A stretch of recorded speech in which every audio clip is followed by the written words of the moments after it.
What's up, investors? My name is Artem Digrev, and in a couple of minutes you will know what is an open-end fund. I will first give you a professional definition and then I will explain it as easy as I can with examples. And if you want to learn personal finances and investing by watching such short videos, please consider subscribing to my channel, liking this video to show the support for the young creator. Many more videos are coming. Thank you so much, and let's get straight to the point.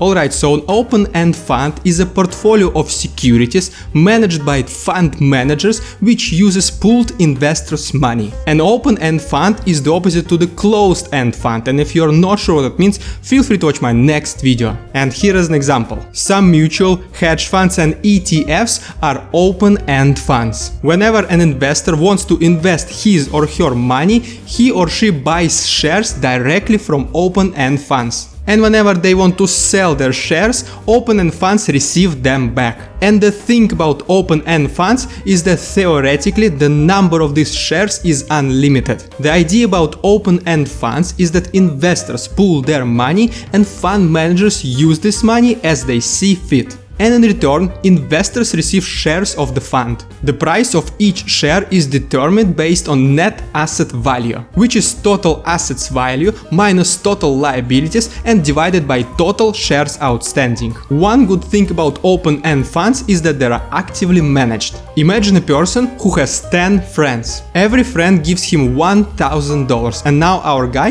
has $10,000 under management. In return, he gives them one share for every $100 invested, meaning that every friend now has 10 shares. And there are 100 shares total, which is obviously 10 friends times 10 shares per each. 1 year later, our guy turned this $10,000 into $15,000. All of his friends decided to exchange their shares back to the money. So they give him back all their 100 shares and receive $150 per share, which is a $50 increase from its original price. Obviously, this is a very simplified example and it's not taking into consideration taxes or management fees. One thing to remember about open-end funds is that its share prices change only once per day at the end of the trading day. And in order to do that, the total amount of cash is taken, total liabilities are subtracted, and it's all divided by the total shares outstanding.